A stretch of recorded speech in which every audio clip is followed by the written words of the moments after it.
Mesdames et messieurs, chacun en vos titres et qualités, bienvenue au webinaire organisé à l'occasion de la sortie de notre ouvrage L'enseignement explicite dans ma classe, stratégie pour gérer les apprentissages et les comportements. Avant tout, nous tenons à vous remercier pour votre présence nombreuse et votre intérêt pour cet ouvrage.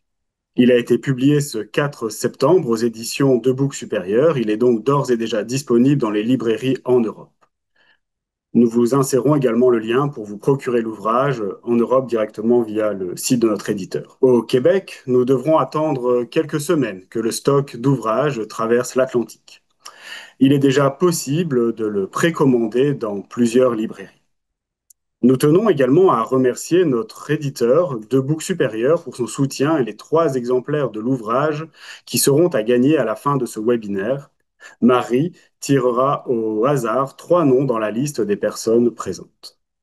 Nous remercions aussi le service des technologies de l'information et le service des communications de l'Université TELUC pour leur aide dans le cadre de l'organisation de cet événement.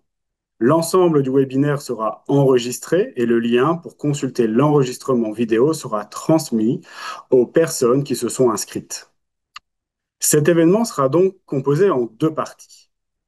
Lors de la première partie, nous aurons d'abord une présentation de Marie Boquillon, professeure à l'Université TELUC, et moi-même, Christophe Bacot, professeur à l'Université du Québec à Trois-Rivières. Puis, nous aurons une présentation de Marc Demeuse, professeur à l'Université de Mons en Belgique, ainsi qu'une présentation enregistrée au préalable par le postfacier, le professeur Alain Desrochers. Lors de la deuxième partie, nous aurons l'occasion d'écouter 4 témoignages de personnes formatrices et enseignantes. Catherine Lecomte de Belgique, Gérald Devilliers et Pauline Demailly de France, et enfin Marie Aymon du Québec. Nous allons donc, sans plus attendre, passer à la présentation de Marie Boquillon et moi-même.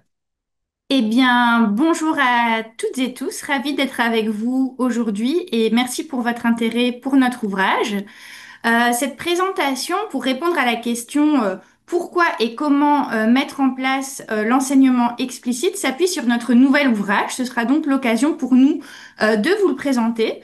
Ce nouvel ouvrage s'appuie sur le précédent pour proposer aux enseignants et à leurs formateurs un ensemble de pistes concrètes et d'outils pour soutenir leur mise en œuvre de l'enseignement explicite dans les classes.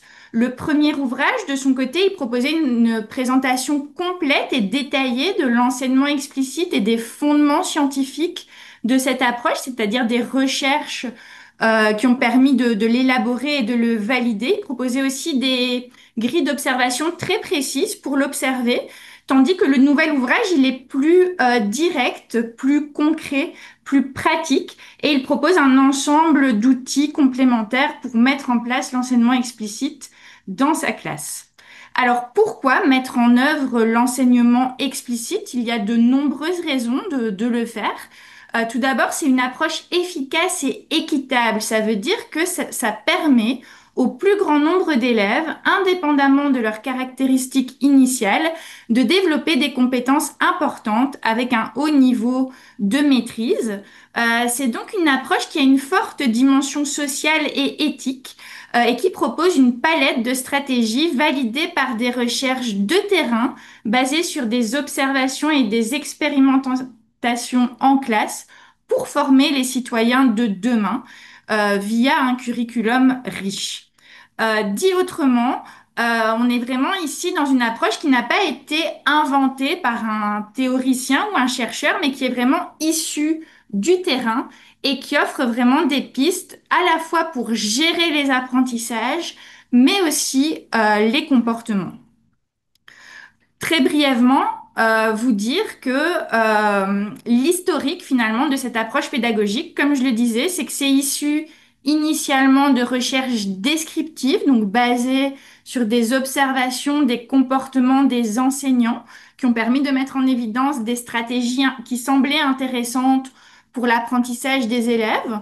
Ensuite de ça, deuxième étape, il y a eu des recherches expérimentales où on a formé des enseignants à certaines stratégies où on a pu vérifier en comparant les résultats d'élèves de différents groupes, on a pu vérifier que ces stratégies avaient bel et bien un impact réel sur les apprentissages des élèves, au sens où je vous l'ai dit, hein, vraiment au sens de l'équité, c'est-à-dire que ça permettait au plus grand nombre de progresser indépendamment de leurs caractéristiques initiales. Et aujourd'hui, on a de nombreuses recherches qui vont dans ce sens-là, qui sont synthétisées dans de grosses synthèses de recherche qui s'appellent les méta et les méga-analyses. Et plus encore, toutes ces conclusions, elles sont conformes aux résultats des recherches en psychologie cognitive qui nous montrent que cette approche pédagogique tient compte de la charge cognitive des apprenants. Et donc finalement, l'enseignement explicite repose sur une base de connaissances minutieusement conçue et toujours mise à jour actuellement. Ça ne signifie évidemment pas qu'il s'agit de la seule approche pédagogique à employer, mais les recherches sur l'enseignement efficace ont permis de formaliser un ensemble de gestes professionnels intéressants et utiles dans de nombreuses situations. Je vais maintenant laisser, non, excusez-moi, je vais maintenant répondre à la deuxième question. Comment mettre en œuvre l'enseignement explicite? Tout d'abord, brièvement vous définir ce que c'est l'enseignement explicite en faisant un tout petit détour par l'étymologie qui est vraiment intéressante. En fait, explicite, ça veut dire ouvert à la compréhension, pas obscur ni ambigu. Ça vient du français explicite et du latin explicitus qui signifie non obstrué. Et finalement, c'était écrit à la fin des livres médiévaux pour indiquer que le livre était déroulé, donc que l'histoire était terminée. Je trouve l'image assez intéressante parce que si vous imaginez un parchemin roulé, mais on ne sait pas lire ce qu'il y a dessus, que là, on va le dérouler pour l'élève de sorte de rendre visible et explicite tout ce qui se passe en classe et en particulier des implicites qui pourraient être néfastes aux apprentissages des élèves et en particulier des élèves en difficulté. Alors l'enseignement explicite repose sur trois grandes phases, la planification, l'interaction et la consolidation. On aura l'occasion d'aborder en détail ici l'interaction, mais il faut que vous sachiez que une leçon d'enseignement explicite repose aussi sur une bonne planification. Je vais maintenant laisser la parole à Christophe pour vous présenter les étapes d'interaction. Merci Marie. Pour les personnes qui viennent de nous rejoindre, je vous informe que l'enregistrement vidéo vous sera transmis par courriel et donc vous pourrez consulter le début de la rencontre. Alors, quand on parle d'enseignement explicite, on parle souvent d'étapes et puis de gestes professionnels. C'est ce qu'on présentera après pour aller dans le vif du sujet, la démarche, les étapes qui la constituent. On parle d'une ouverture de la leçon, on va venir vérifier les prérequis, s'assurer que les élèves sont prêts à entamer la leçon, on va aussi préciser les objectifs. Puis il y aura une courte phase d'une dizaine de minutes où l'enseignant va présenter de la manière la plus claire comment on peut résoudre la tâche, une manière de faire. Il va expliquer les questions que l'on se pose. On va vraiment rentrer ici dans une présentation de la réflexion d'un expert, d'un enseignant, de quelqu'un qui est plus avancé que soi, si je prends le point de vue de l'élève. Et puis la partie la plus importante qu'on peut caractériser par nous faisons, la pratique guidée, on va rentrer là dans le dialogue pédagogique, un dialogue qui va être intense avec les élèves pour les guider petit à petit vers l'autonomie, la pratique autonome. Et c'est pas une pratique autonome où on laisse faire l'élève complètement seul, puisqu'on continuera à s'assurer de sa progression et on l'aidera au besoin. Enfin, la clôture de la leçon nous permet de prendre un pas de recul, de regarder l'apprentissage qui a été réalisé et surtout de réfléchir aux étapes par lesquelles nous sommes passés, donc le processus. Et enfin, ça nous permet de nous tourner vers l'avenir, de nous tourner vers les prochaines leçons du curriculum. Alors, je vais passer avec vous en revue brièvement, on s'entend qu'on est sur une présentation qui est courte, des différentes étapes. L'ouverture de la leçon, la première chose à faire est de capter l'attention, parler ou vouloir présenter un contenu, dialoguer avec les élèves. S'ils ne nous écoutent pas, c'est pas la meilleure manière pour arriver à avoir tous les élèves, et c'est toujours ce que l'on vise, d'avoir l'ensemble des élèves avec nous. Donc on va commencer par capter l'attention, et là, il y a une kyrielle de stratégies possibles. On va dès le départ préciser vers où on veut aller, quel est l'objectif de notre leçon, et on va justifier ça. On ne vient pas à l'école pour apprendre, non, on vient pour différentes raisons et souvent un apprentissage peut être justifié de différentes manières, que ce soit pour toute la vie, que ce soit pour apprendre un métier particulier, que ce soit pour développer son esprit critique, etc., etc. On va présenter les étapes par lesquelles on va passer, on va essayer de rendre clair finalement le chemin qu'on va prendre avec les élèves et on ne construit pas sur du sable. Donc avant d'entamer une nouvelle étape, on va vérifier les connaissances préalables des élèves, gérer la participation puisqu'on va les interroger, et on va leur donner de la rétroaction, on va déjà les guider. Et si cette étape-là, lors de cette étape, on se rend compte que les connaissances préalables ne sont pas acquises, alors on va plutôt travailler sur ces connaissances préalables avant d'engager de nouveaux apprentissages. La phase de modelage, comme je disais, c'est une phase qui est parfois mal comprise. Elle doit être courte. C'est pas le cœur de l'enseignement explicite. On s'entend aussi que c'est pas un exposé magistral qui doit durer longtemps. On n'est pas dans ce type d'approche-là. C'est un moment assez court qui doit donc être bien planifié, où l'enseignant, de manière concise, va démontrer et décrire les stratégies et les contenus. Il va partager son raisonnement. C'est pour ça qu'on a l'image du haut-parleur. Qu'est-ce qui se passe dans ma tête, moi, d'adulte ou d'enseignant ou de père expert, quand je veux résoudre cette tâche? C'est vraiment ça qu'on va essayer de rendre clair. Par exemple, une image qu'on peut prendre, quelqu'un qui lit, si on le regarde de l'extérieur, on n'a pas du tout accès à ce qui se passe dans sa tête. On a l'impression que c'est quelqu'un qui passe des pages. Eh bien, tout le travail du modelage va être de rendre clair aux élèves une façon de procéder. C'est pas la seule, pas nécessairement la seule, mais on va lui présenter celle-ci. Et puis, on peut discuter avec eux après d'autres manières. Ça n'empêche pas cela.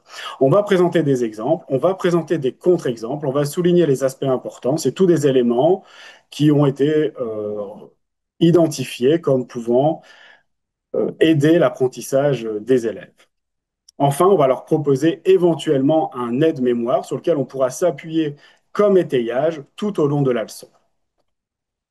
La pratique guidée, comme je le disais, c'est la partie qui est la plus importante. On a présenté quelque chose aux élèves. Maintenant, on va travailler avec eux pour s'assurer qu'ils commencent à arriver à mettre en œuvre ce nouvel apprentissage et, si possible, avec un bon niveau de maîtrise. Et quand leur niveau de maîtrise sera suffisant, ils pourront passer à la pratique autonome.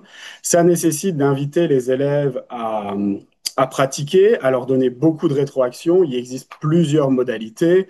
On peut proposer à un élève devant plusieurs ou avec plusieurs élèves de résoudre la tâche ou donner de la rétroaction. On peut mettre les élèves ensemble et ils se réexpliquent l'un l'autre. C'est une modalité qui est souvent appréciée des élèves. On peut leur fournir de l'aide, bien sûr, qu'on va retirer graduellement, etc., etc. À la fin de cette pratique guidée, on proposera souvent une évaluation formative qui va nous permettre de voir finalement où en est l'élève dans son apprentissage et s'il est prêt à pouvoir travailler de façon plus autonome, avec moins d'aide, pour pouvoir se perfectionner. Ce qui nous amène à la pratique autonome.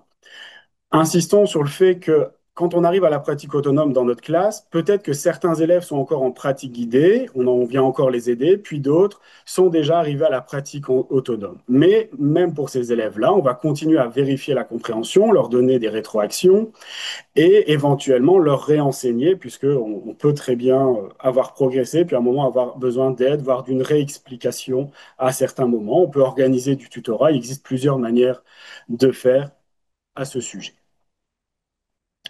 Enfin, comme je disais, la clôture de la leçon, qui est une étape très métacognitive. On va venir ici avec les élèves s'intéresser au cheminement qu'ils ont réalisé, aux apprentissages qu'ils ont réalisés, puis on va se tourner vers l'avenir avec quelle va être finalement la suite dans mon chemin d'apprentissage. Dans cette phase-là, on va aussi venir animer des activités qui vont nous amener à poursuivre la pratique. C'est pas le tout de découvrir un nouvel apprentissage puis de s'exercer. Il faut pouvoir le mettre en mémoire et pour cela, on aura besoin d'une pratique répétée, régulière. L'enseignement explicite, quand on le présente, comme c'était sur ma première dia, on peut avoir l'impression que l'on doit passer d'une manière linéaire par chaque étape. Alors oui, grosso modo, on passe par ces étapes-là, mais c'est bien plus que ça. En fonction des besoins des élèves, l'enseignement explicite nous permet d'avoir un modèle itératif. Je peux être en pratique guidée puis me rendre compte que certains élèves, pas tous, mais parfois l'ensemble du groupe, ont besoin qu'on réexplique le cheminement de pensée et puis on va revenir faire un deuxième modelage. C'est la même chose en pratique autonome. Tout comme on peut avoir des élèves, on pensait, ils semblaient être prêts pour faire la pratique autonome, puis finalement, zoup, on se rend compte qu'ils ont besoin de plus d'aide, voire même d'un nouveau modelage et on va revenir avec eux aux étapes précédentes. Ce qui implique que l'enseignement explicite permet une différenciation au sein de la classe sans nécessairement répartir les élèves dans d'autres groupes, même au sein de sa classe au quotidien. Je l'ai présenté brièvement, mais dans le livre, c'est bien plus développé. Pour chaque étape, on retrouve différents gestes professionnels. Et ces différents gestes professionnels-là, il est intéressant de prendre le temps de les étudier un peu. Par exemple, si je prends l'objectivation de la compréhension, qui est l'un des gestes, objectiver, ça veut dire vérifier, grosso modo, la compréhension. On peut le faire de plein de manières, comme enseignant. Mais toutes ces manières ne sont pas aussi intéressantes les unes que les autres. Si je dis, OK, ça va, vous m'avez compris, tout le monde répondra certainement oui, mais je n'ai pas pu vérifier finement la compréhension. Par contre, si je demande à certains élèves, est-ce que tu peux me réexpliquer ce que j'ai compris? Là, je vais avoir accès à leur compréhension et je vais pouvoir leur donner des rétroactions. C'est la même chose pour les rétroactions. Selon le contexte, je peux juste valider la réponse, par exemple dire, OK, ça va, super, mais je n'explique pas à l'élève pourquoi c'est bon, je ne lui nomme pas précisément la raison pour laquelle c'est bon ou c'est erroné, ou sa réponse est erronée. Là aussi, il existe différents types de rétroactions, comme on le présente dans le livre, avec des rétroactions où on peut aussi pousser l'élève à aller plus loin, etc. Ça, je vous inviterai à consulter l'ouvrage. Comment mettre en œuvre l'enseignement explicite? Ben, une des choses que l'on peut faire aussi, c'est comme enseignant de se donner des outils, et c'est ce que présente le livre, et Marie reviendra à la fin à ce propos, notamment les chaînes d'enseignement-apprentissage, qui sont en fait des vignettes. Vous avez une version qu'on destinerait plus pour le préscolaire primaire, puis une version qu'on destinerait plus pour l'enseignement secondaire et peut-être universitaire, où on reprend les différentes étapes et on inscrit, on explicite ce qu'on attend des élèves et de l'enseignant, ce qui permet de cheminer dans les étapes et de s'approprier petit à petit les étapes.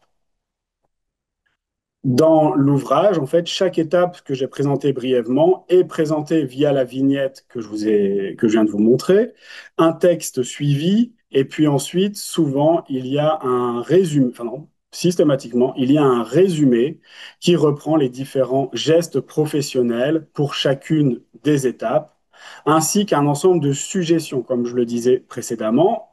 Quand on parle de vérifier la compréhension, il y a différentes manières de le faire.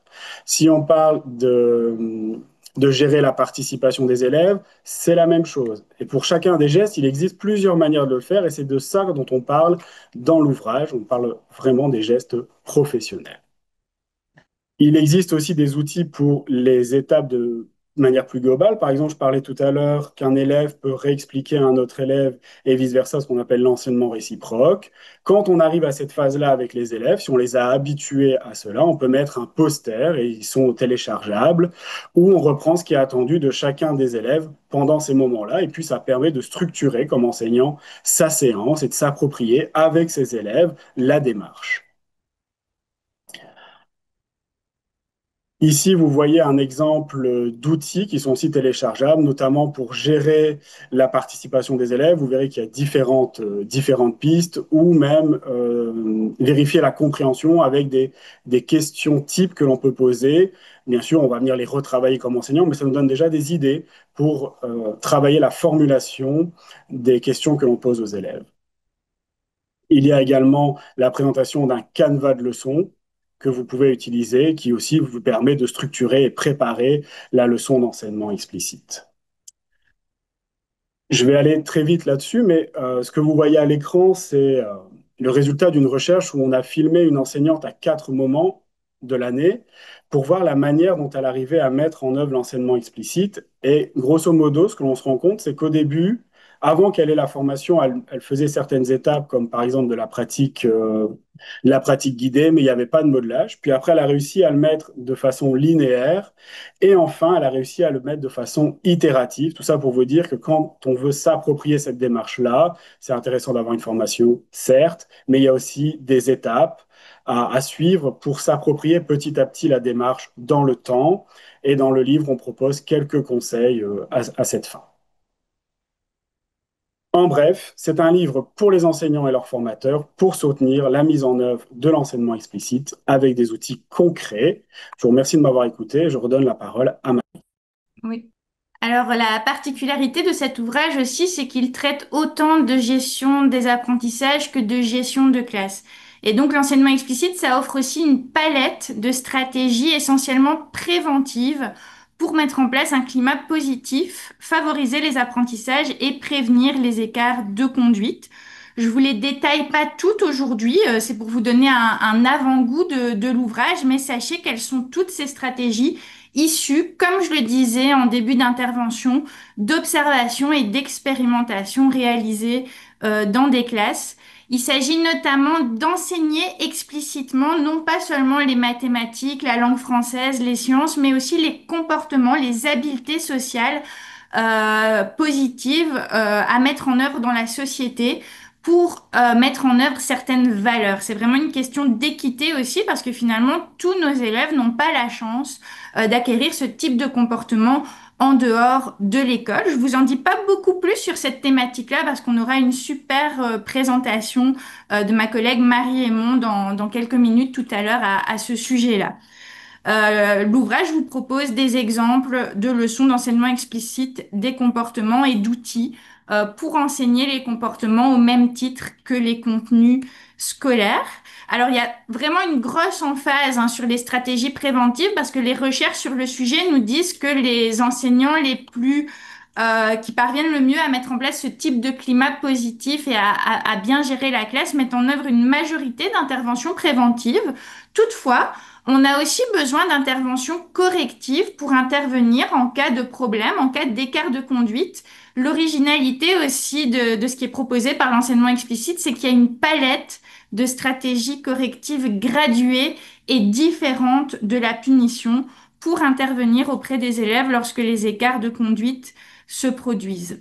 Donc, l'ouvrage propose aussi finalement des conseils pour s'approprier la gestion de classe positive et explicite et met bien en évidence les liens qui unissent ces deux grandes fonctions de l'acte d'enseigner, c'est-à-dire la gestion de classe et la gestion des apprentissages. Enfin, sachez que l'ouvrage propose une série d'outils pour porter un regard réflexif sur sa pratique et pour observer ses pratiques. On a notamment développé dans cet ouvrage une toute nouvelle version d'un modèle qui permet de porter un regard réflexif sur sa pratique en mettant davantage en évidence et en donnant davantage de pistes aux enseignants pour leur permettre de porter un regard réflexif sur leur pratique à partir d'éléments à améliorer, mais aussi à partir de leurs forces et de leurs bons coups. L'ouvrage propose aussi 7 grilles pour observer les différentes étapes de l'enseignement explicite et les gestes professionnels préventifs et correctifs de gestion de classe. Je vous les présente pas toutes en détail aujourd'hui, j'ai pas le temps, mais juste vous dire que pour chaque étape, vous avez en fait une grille qui vous permet à la fois d'identifier si vous ou un collègue ou une personne que vous formez avez mis en place ou non un des gestes professionnels caractéristiques de l'étape et d'ajouter toute une série de notes qualitatives au sujet de la mise en œuvre et de la qualité finalement de l'implantation de ce geste à l'aide d'une série de suggestions qui vous sont proposées pour observer finement non seulement le geste professionnel, mais aussi sa mise en œuvre. Alors il y a ça pour chaque étape. Et il y a ça également pour la gestion de classe avec une grille en 2 parties, gestes professionnels préventifs, comme je vous le disais, et gestes professionnels correctifs. Alors, comment se former à l'enseignement explicite? On peut aussi, comment mettre en œuvre, pardon, l'enseignement explicite dans sa classe? On peut aussi faire ça en écoutant des conférences d'information ou en participant à des projets de recherche, de formation, d'accompagnement. C'est le genre de choses qu'on réalise également ici au Québec dans les centres de services scolaires ou autres et ailleurs. Si vous souhaitez plus d'informations à ce sujet, vous pouvez nous contacter via les adresses courriels qui apparaissent ici à l'écran. Je vous remercie beaucoup pour votre attention et votre intérêt pour la sortie de cet ouvrage. Donc, pour rappel, celui-ci est d'ores et déjà disponible avec également un ensemble d'outils pour la classe à télécharger sans aucun frais supplémentaire. Donc, il y a 53 pages d'outils directement téléchargeables pour soutenir la mise en œuvre de l'enseignement explicite dans les classes et par les formateurs. Je vous remercie beaucoup. Nous allons passer tout de suite la parole au professeur de Meuse. Merci, j'espère que vous voyez le PowerPoint. On voit le PowerPoint, il faudrait le mettre en plein écran si possible. Alors là, je ne vois pas chez moi le...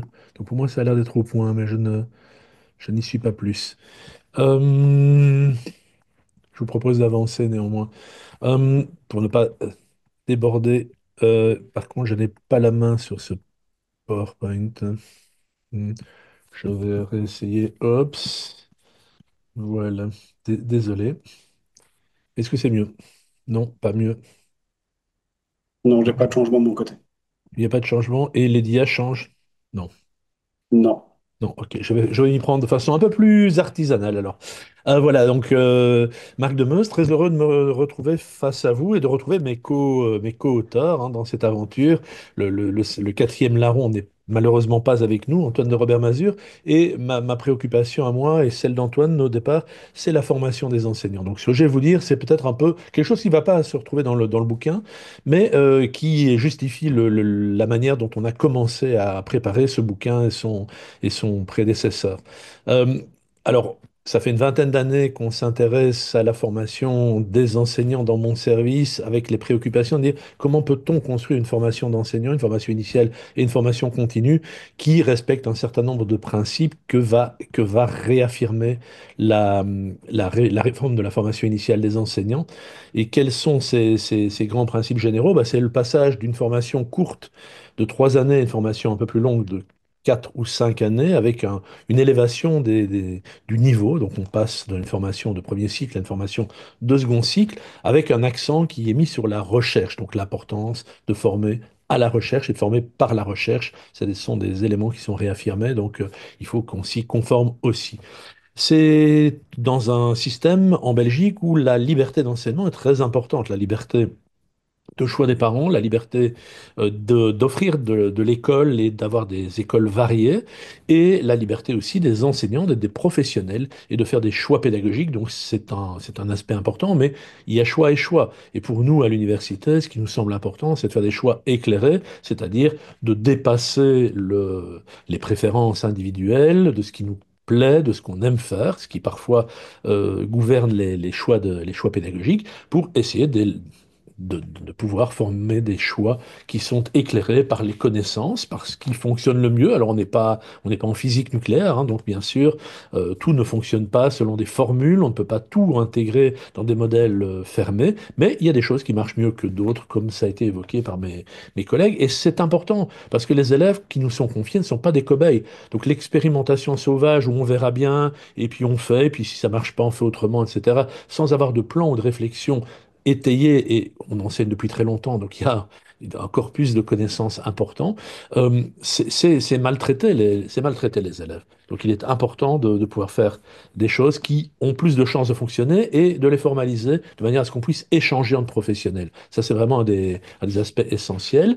Et puis d'exercer cette liberté, finalement, cette autonomie, pas seulement sur des doctrines ou sur des principes très très généraux qu'on pourrait enseigner, comme certains l'ont peut-être connu dans la formation initiale des enseignants, mais de pouvoir aussi donner des éléments un peu plus concrets pour avancer sur une formation initiale et continue étayée.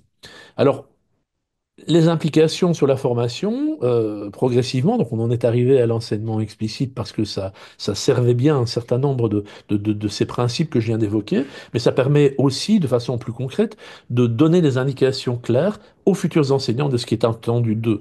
Trop souvent, on a des futurs enseignants qui ne voient pas pourquoi ça n'a pas marché, pourquoi le stage ne tourne pas comme c'est attendu. Avec l'enseignement explicite, ça nous donne des éléments pour être beaucoup plus concrets, beaucoup plus précis, et ça rend aussi plus juste, certainement, l'évaluation, si on peut communiquer préalablement ce qui est attendu aux futurs enseignants. Ça permet aussi de construire et de mettre en lien la formation théorique qu'on reçoit à l'université et la formation pratique, hein. Ça permet aussi de faire avec, de montrer. Pendant très longtemps, on a, je pense, eu un peu peur de montrer aux enseignants, aux futurs enseignants, des éléments. On disait, bah, on peut expérimenter, chacun vit sa vie, on expérimente, etc. Je pense qu'il est aussi important, si on veut sécuriser nos jeunes collègues, de pouvoir montrer des choses qui fonctionnent, de montrer pourquoi ça fonctionne et éventuellement pourquoi ça ne fonctionne pas quand on s'y prend autrement. Et donc, l'idée que nous, à laquelle on est très, très attaché, c'est de pouvoir avoir un développement professionnel progressif. On ne part pas de, on laisse les enseignants, les futurs enseignants faire leurs expériences et puis on verra bien, et puis on sélectionnera. Les élèves ne sont pas des cobayes. C'est pour la deuxième fois, je le souligne de façon vraiment importante. C'est-à-dire, il y a des choses qui vont aller mieux que d'autres, et donc essayons de favoriser un développement professionnel, progressif, où on acquiert de l'autonomie plutôt que de mettre dans le bain, hein, les futurs enseignants en disant on y va et puis on verra bien. C'est en nageant qu'on devient nageur, ou pire encore, maître nageur pour les formateurs.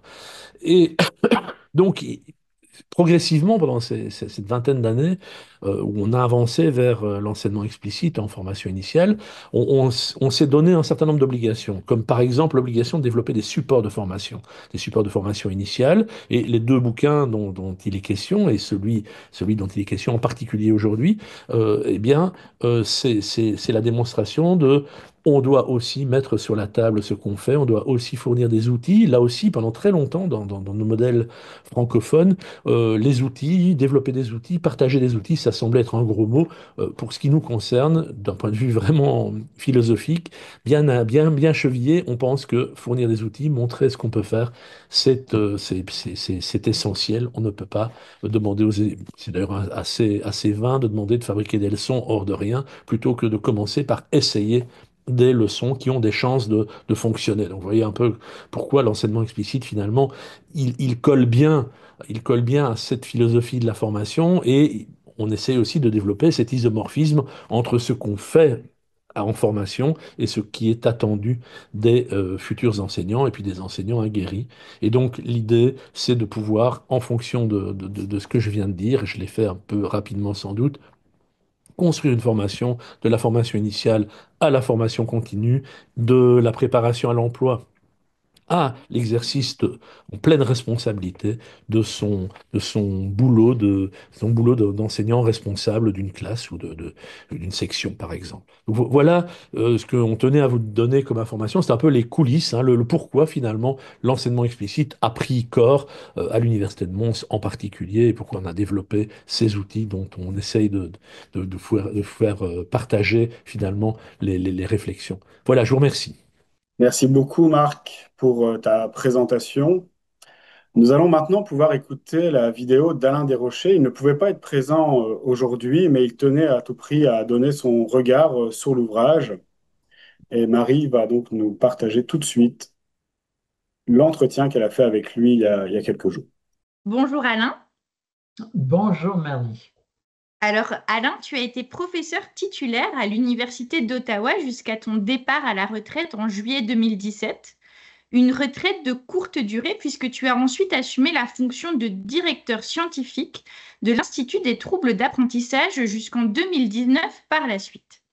Tu es actuellement professeur associé à 3 universités, l'Université d'Ottawa, l'Université du Québec à Montréal et l'Université d'Aix-Marseille. Tu poursuis tes travaux de recherche et de développement sur la didactique du français, sur l'élaboration et l'évaluation des dispositifs d'enseignement de la littératie et sur les signes avant-coureurs des difficultés d'apprentissage de la lecture et de l'écriture. Récemment, Tu as assuré l'adaptation française du dernier ouvrage de John Hattie et ses collaborateurs, un ouvrage intitulé Guide illustré de l'apprentissage visible qui paraîtra chez Chenelière Éducation au cours de l'automne. Tu as aussi rédigé la postface de notre ouvrage sur l'enseignement explicite et nous te remercions de nous accorder cette entrevue. Je t'en prie. Alors, je vais te poser une première question, Alain. Qu'est-ce que tu penses de notre ouvrage? Alors là, tu me poses une question ouverte. Et à cette question-là, je pourrais t'en parler pendant plusieurs minutes, mais comme tu m'as fourni les questions d'avance, j'y ai réfléchi et je me suis dit comment je pourrais résumer mes impressions en quelques mots. Et ma première impression, ma première réaction en fait à l'ouvrage a été d'essayer de le situer dans une descendance d'ouvrages sur la pédagogie explicite en passant par Engelmann, Rosenschein, Doug Carnine et ses collaborateurs, Anita Archer et Charles Hughes, nos collègues Caron Gauthier, Steve Bissonnette, Mario Richard et ta propre équipe, en fait, qui a fait un travail assez important. Alors, j'essaie de situer ce nouvel ouvrage dans cette séquence. Et ma deuxième réaction a été de me demander quel était l'apport nouveau de votre ouvrage, quelle était sa contribution originale, et je pense qu'elle est très importante.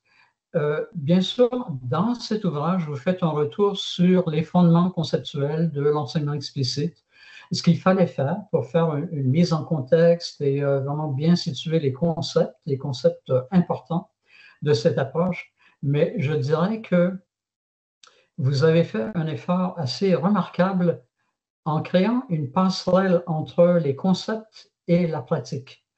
Et comme conséquence de pouvoir d'arriver à rapprocher les concepts de l'enseignement explicite de la pratique en salle de classe. Et ça, je pense que pour cette seule raison, je pense que votre ouvrage, moi, je m'attends à des ventes importantes. Je crois que les enseignants ont tout à gagner en étudiant cet ouvrage attentivement. Et du coup, vous vous trouvez à transmettre aux enseignants une idée importante qui est que la compétence en enseignement est quelque chose qui s'apprend. Et à partir du moment où on peut opérationnaliser les gestes professionnels que vous décrivez dans l'ouvrage, il devient possible de les enseigner et donc de conduire les futurs enseignants à devenir de meilleurs enseignants. Et ça, c'est un élément important. Et à ma connaissance, il n'y a pas énormément d'auteurs qui ont étudié cet aspect de l'enseignement explicite en autant de détails que vous, que toi, Christophe, Antoine et Marc, avec autant de rigueur et de pouvoir représenter ces gestes professionnels dans des représentations graphiques à l'aide de données et aussi de vous appuyer, comme beaucoup d'auteurs, sur des procédés de démonstration empirique. Et ça, ce n'est pas banal. En fait, le concept de données probantes, il est très central dans toute votre démarche et dans la démarche de tous les grands auteurs là, qui se sont intéressés à l'enseignement explicite. Mais je dirais que votre ouvrage en particulier, c'est tout cette grande passerelle que vous décrivez, que vous illustrez avec plusieurs exemples entre le monde des concepts et le monde de la pratique. Super. Bien. Oui, vas-y, Alain. Oui, je n'ai pas terminé parce que je sais que le temps file là, et que tu m'accordes seulement quelques minutes, mais il y a un autre élément aussi que je retiens de votre ouvrage, et c'est que dans votre ouvrage, vous revenez sur deux pistes de réflexion importantes. L'une d'entre elles concerne les fondements conceptuels de l'enseignement explicite. Si on retourne en arrière, en fait, l'enseignement explicite trouve une partie de ses racines dans l'enseignement programmé. Et c'est des écrits de Fred Skinner qui s'appuyaient sur un modèle d'apprentissage particulier qu'on a appelé à l'époque le conditionnement opérant, alors qu'aujourd'hui, on est complètement ailleurs. Et quand, dans l'ouvrage, vous évoquez l'importance de la charge cognitive, en fait, vous campez, en fait, l'enseignement explicite dans un autre type de modèle complètement, dans une approche cognitive. Et là, tout est encore, pas tout est à définir, mais il y a encore énormément de travail à faire pour nourrir conceptuellement l'enseignement explicite et véritablement articuler ses fondements conceptuels, ses fondements théoriques. Et l'autre piste de réflexion qui est très présente dans votre ouvrage, c'est comment maintenant partir de ces observations qu'on peut faire auprès des enseignants compétents et de les transposer dans des matières scolaires particulières comme la lecture, l'orthographe, l'écriture de texte, la production de texte, les mathématiques, les sciences physiques, les sciences sociales. Et là, il y a un paquet de créneaux là, à explorer. Il y a déjà un travail qui a déjà été fait, sur la lecture, par exemple, par Douglas Carmine et ses collaborateurs.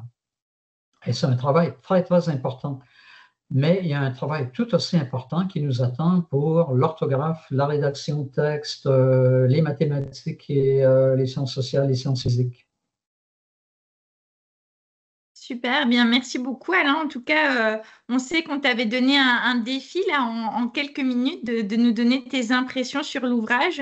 Ça reflète en effet la manière dont on l'a pensé, vraiment comme une espèce de...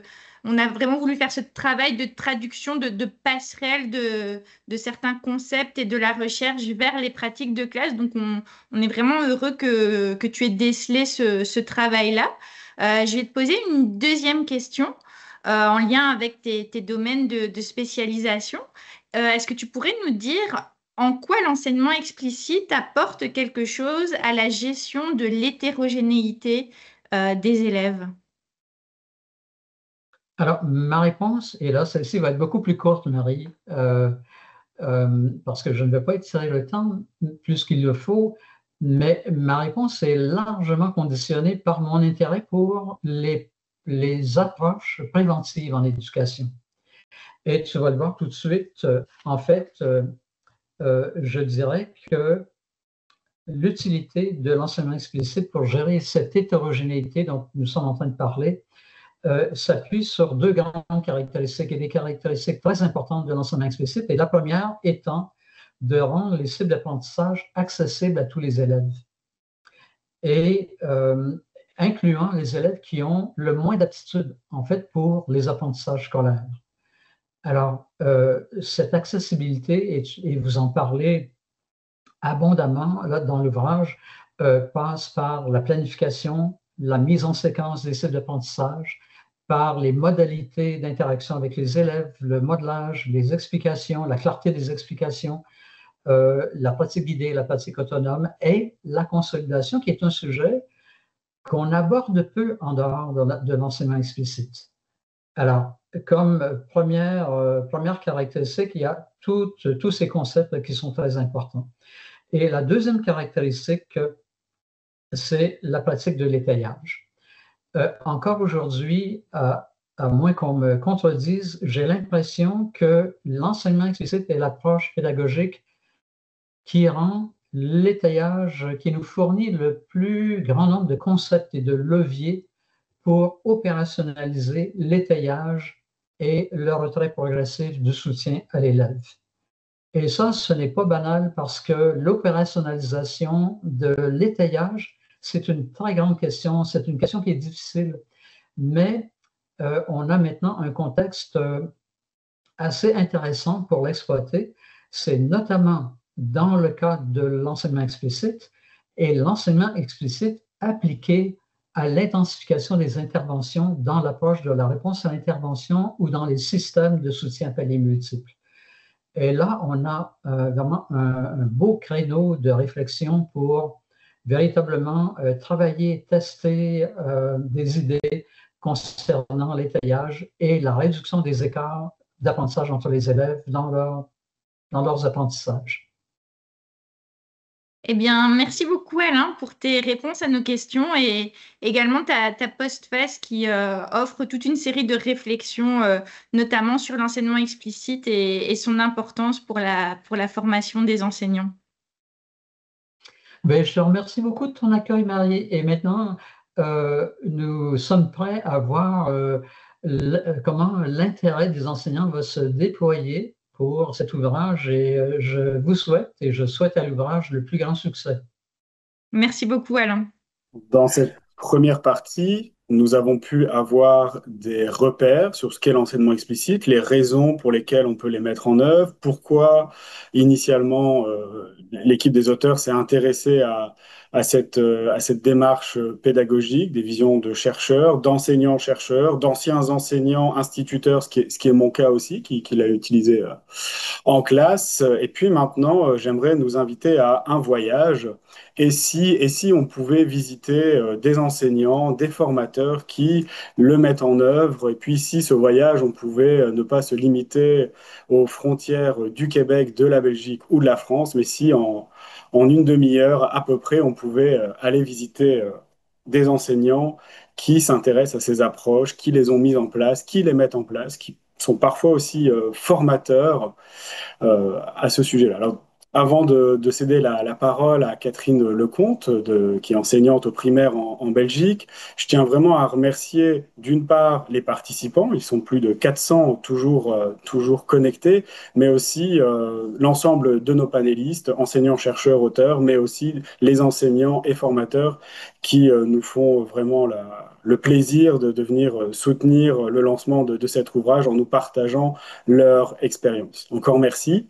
Et puis, Catherine, la parole est à toi. Merci Christophe. Alors bonjour à tous. Moi, je vais vous parler de ma pratique au sein d'une classe de l'enseignement primaire au niveau de la Belgique, d'une deuxième primaire avec des enfants de 7 ans. Alors, je vais répondre à quelques questions. La première étant pourquoi mettre en œuvre l'enseignement explicite? Ben, tout d'abord, ça part d'une réflexion sur 3 points, le contexte, les élèves et le curriculum.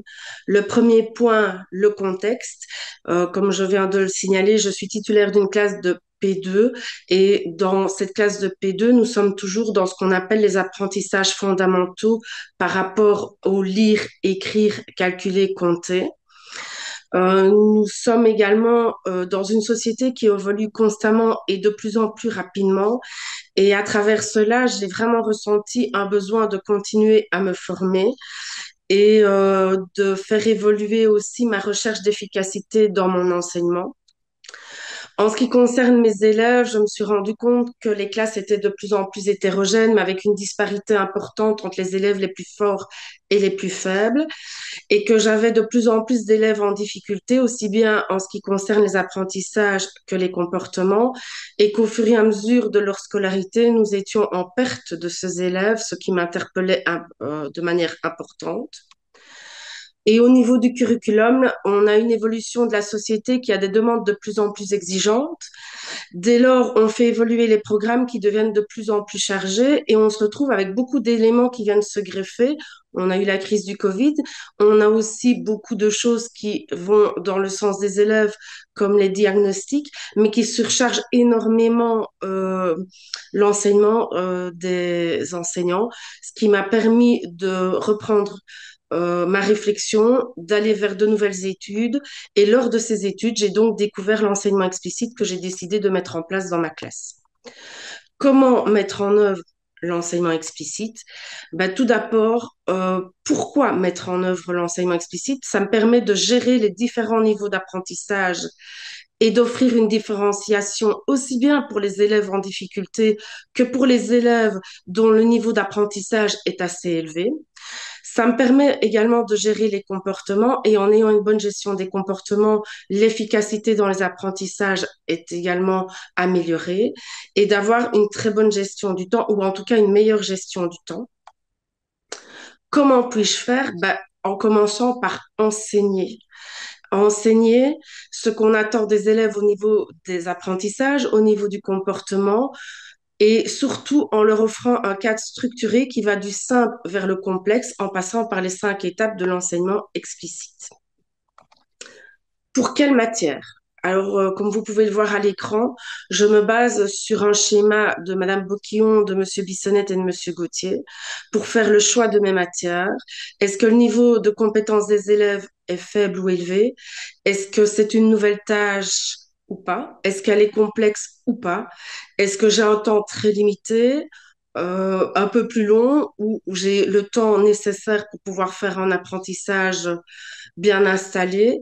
Est-ce que ce sont des apprentissages importants, maîtres, ou bien plutôt des apprentissages plutôt secondaires, vont faire que soit je vais choisir l'enseignement explicite, soit d'autres approches. Mais lorsque je n'utilise pas l'enseignement explicite pur et dur, j'utilise quand même les gestes professionnels efficaces que sont les rétroactions, la désignation aléatoire pour favoriser l'efficacité de mon enseignement.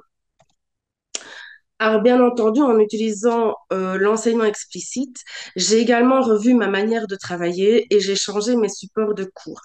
En utilisant notamment l'ardoise qui me permet de vérifier la bonne compréhension de chaque élève et pas uniquement de ceux qui ont suffisamment confiance en eux pour prendre la parole. J'utilise également beaucoup d'ateliers autonomes, les cartes à tâches, les cartes à pince. Ça me permet d'automatiser les apprentissages. Je m'en sers aussi lors de la pratique guidée, par exemple, comme évaluation diagnostique pour pouvoir passer à la phase autonome. Et étant chez des élèves qui sont toujours en apprentissage au niveau de la lecture, j'utilise beaucoup la littérature jeunesse, par exemple. Au niveau de la gestion du comportement, j'utilise pas mal la désignation aléatoire par 3 billets, les petites lattes de bois sur lesquelles j'inscris les prénoms de mes élèves. J'ai également une roue avec des numéros ou une roue numérique. Alors, pourquoi utiliser cette désignation aléatoire? Parce que celle-ci maintient l'attention des élèves. Ils ne savent pas quand ça va tomber sur eux, moi-même non plus. Et donc, ainsi, ils sont nettement plus attentifs, ce qui permet d'avoir des comportements beaucoup plus favorables à l'apprentissage. Et donc, ceux-ci s'en trouvent forcément beaucoup plus efficaces. Bien entendu, ceci est enseigné aux élèves dès le départ, aussi bien le pourquoi de cette mise en place de fonctionnement, mais également ce qu'il faut pouvoir répondre ou pas. Mes élèves sont autorisés à me dire je ne sais pas, et à ce moment-là, on entre dans une optique où on va être dans une pratique guidée, les autres vont te montrer et on reviendra vers toi par la suite.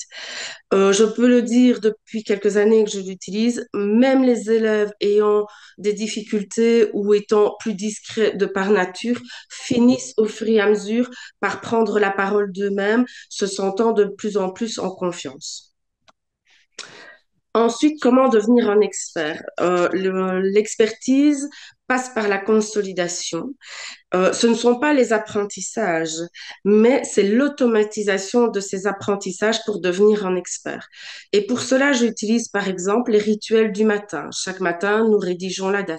Chaque matin, nous travaillons sur des petits points matières, quelques minutes, pour rebrasser de manière quotidienne. J'utilise également les pictogrammes, notamment ceux pour montrer les différentes phases, les différentes étapes de l'enseignement explicite pendant lesquelles nous travaillons. Et beaucoup de révisions, qu'elles soient quotidiennes, hebdomadaires ou mensuelles. Tout ceci me permet d'éviter l'oubli des apprentissages, permet le transfert de la mémoire à court terme vers la mémoire à long terme et de faire des liens entre les différents apprentissages.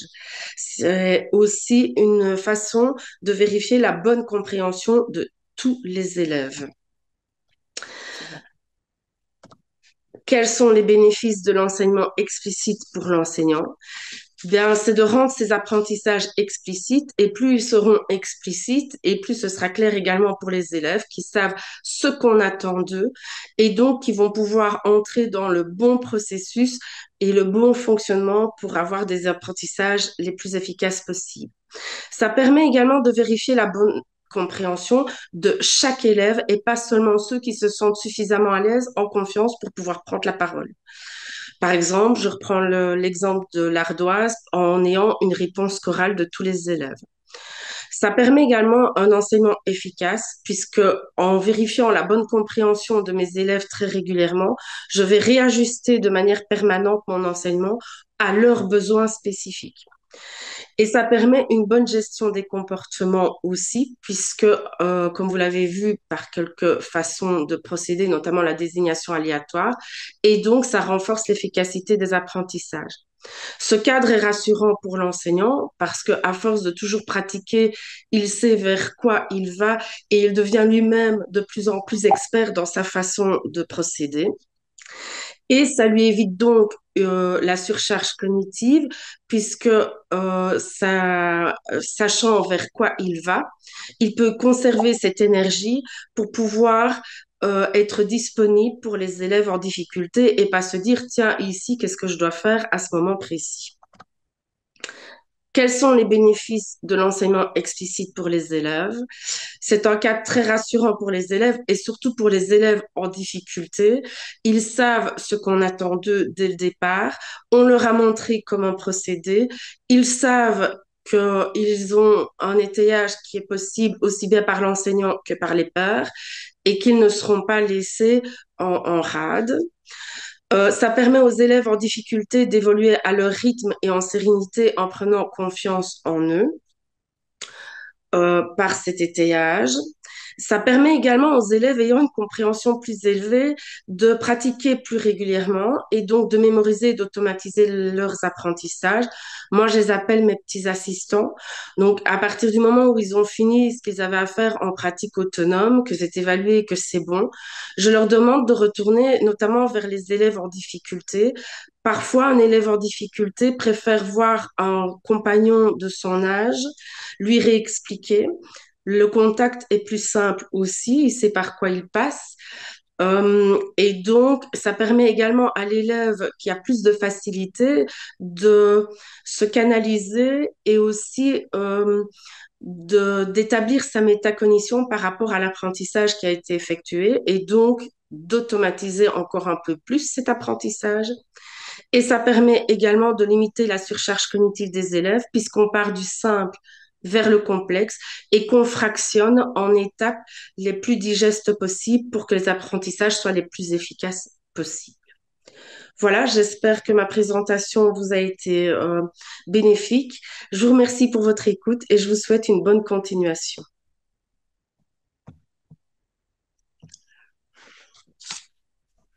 Merci beaucoup, Catherine.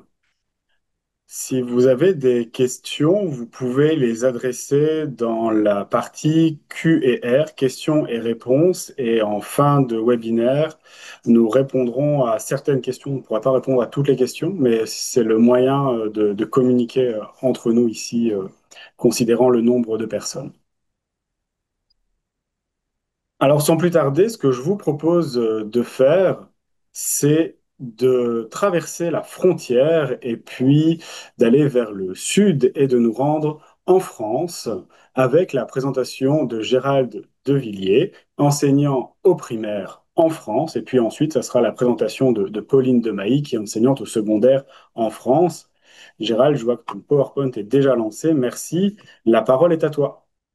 Ok, donc merci Christophe, hein, et encore merci Marie pour ton invitation pour ce partage d'expérience. Donc bonjour les collègues, hein, moi c'est Gérald Devilliers, je suis enseignant en CM1 dans la jolie petite ville de Saint-Amand-les-Eaux, dans le nord de la France, et frontalier donc avec la Belgique, donc je ne suis pas très loin de l'université de Mons. Et c'est super. Voilà. Alors, première question, pourquoi mettre en œuvre l'enseignement explicite? Alors pour ma part, j'ai trouvé que c'est une pédagogie pleine de bon sens. Alors premier argument pour être aller un peu plus dans le détail, nous ici en France, on a des nouveaux programmes depuis la rentrée 2025. Cycle 1, cycle 2, cycle 3, donc effectif depuis voilà, il y a 15 jours à peu près là. Et c'est donc une pédagogie au cœur des nouveaux programmes en France. Donc on ne dénombre pas moins de 15 occurrences, par exemple, du terme explicite dans le programme de français de cycle 2. Donc autrement dit, à 15 reprises, le terme explicite a été mentionné et cela démontre bien donc l'importance accordée par notre ministère sur cette démarche. Donc deuxième argument, enseignement explicite, enseignement efficace. Donc j'ai vraiment pu constater son efficacité. Donc j'ai constaté que les élèves apprennent mieux, plus vite, donc plus. Et le donc plus, ça permet d'octroyer plus de temps pour l'automatisation. Et finalement, avec le recul, j'ai pris conscience que tous mes apprentissages hors école ont suivi cette démarche. Donc en fait, j'ai appris à jouer au tennis, gestes de premier secours en secourisme, etc., par cette démarche très efficace. Troisième argument pour son pragmatisme, car c'est une pédagogie issue du terrain, puis validée par les sciences cognitives. Donc cette démarche est, selon moi, en phase avec les 4 piliers des apprentissages décrits par Stanislas Dehaene: l'attention, l'engagement actif, le retour sur information, feedback, rétroaction, retour sur erreur qui doit être vraiment immédiat, idéalement suite à l'engagement, à la réalisation des tâches, et la consolidation mémorielle, justement pour cette phase fondamentale d'automatisation. Et enfin, pour son caractère équitable. Donc c'est vraiment une pédagogie qui permet d'outiller d'entrée chaque élève avec la même ambition. Et ce fut un atout vraiment pour moi pour gérer donc les générations d'élèves post-Covid qui ont connu le confinement. Donc moi, mes élèves de CM1 de l'année dernière étaient en grande section lors du premier confinement et en CP l'année suivante, année durant laquelle on portait le masque. Donc tout ça, ça a vraiment engendré des lacunes qu'ils ont entre guillemets traînées. Donc il a fallu trouver, comment dire, un moyen d'essayer de combler au mieux ces lacunes. Et j'ai trouvé l'enseignement explicite, donc voilà, un levier, vraiment, une aide précieuse pour y contribuer.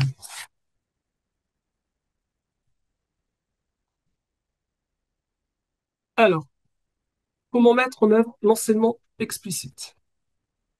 Donc, logiquement, se former, expérimenter et analyser. Donc, en ce qui me concerne, donc l'élément déclencheur pour moi fut la lecture de l'avant-dernier livre donc de Marie, le livre Orange. Et c'est ce livre-là qui m'a vraiment convaincu sur le bien fondé de cette stratégie pédagogique. Alors, j'ai ensuite enchaîné avec les ouvrages de Steve Bissonnette et en visionnant en parallèle leurs conférences. Et étant frontalier, j'ai vraiment eu l'opportunité d'assister donc à la dernière conférence de Marie à l'université de Mons en mars dernier.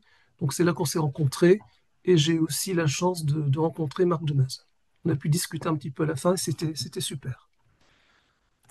Alors ensuite, je me suis intéressé aux publications récentes du CESAN, du Conseil scientifique de l'éducation nationale, et aussi à celles aux publications de certaines académies, Académie de Paris qui a publié pas mal, et surtout l'Académie de Grenoble. Donc à ce sujet, l'Académie de Grenoble a mis l'enseignement explicite au cœur de sa feuille de route pour faire vivre au mieux les nouveaux programmes. Voilà, donc je profite de l'occasion pour saluer, si il visionne ou par la suite, Monsieur Philippe Roderer et Monsieur Fabien Vallier, donc qui sont IEN, inspecteurs de l'éducation nationale, Académie de Grenoble, et qui n'hésitent pas à partager via LinkedIn en fait, sur l'enseignement explicite. Moi, à mon niveau, je partage voilà, ma modeste entre guillemets expérience. Et ce qui est génial, c'est que j'ai des retours de leur part, en fait, des feedbacks qui me poussent vraiment à continuer dans ce sens. En second lieu, analyser sa pratique.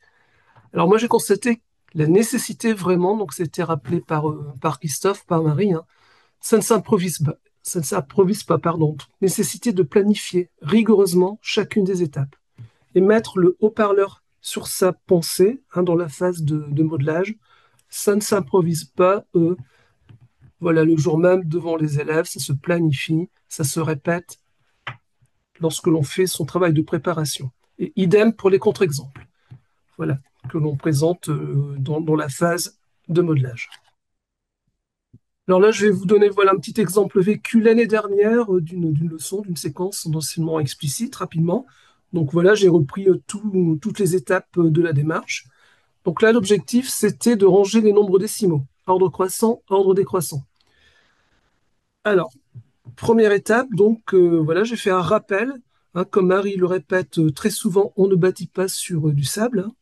Donc j'ai commencé par faire un rappel de la procédure qui avait donc été déjà étudiée concernant les nombres entiers. Et par la même occasion, on a revu comment bien placer le symbole, plus petit que, plus grand que, voilà, la pointe vers le nombre le plus petit. Ensuite, étape suivante, donner du sens. Donc ça, c'est hyper important et c'est vrai on ne le fait pas suffisamment. Donc j'ai rappelé aux élèves l'objectif, ranger des nombres décimaux ordre croissant décroissant. Et dans la foulée, j'ai précisé donc l'intérêt à l'école, dans la vie de tous les jours, de maîtriser les nombres décimaux au quotidien. Donc voilà, par exemple, quand on va faire les courses, voilà, au grand magasin, on regarde un petit peu le prix de l'essence, bah, on est entouré de nombres décimaux. Donc il fallait mettre du concret dans les apprentissages. Alors, petite anecdote, hein, j'insiste beaucoup là-dessus parce que moi, au collège, en mathématiques, on me demandait voilà, de résoudre des équations x, y, des inconnus, tout ça, et franchement, on ne m'a jamais donné le sens.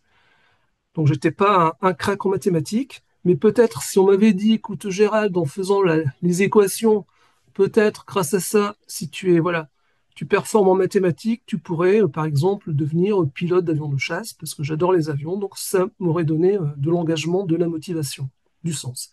Voilà.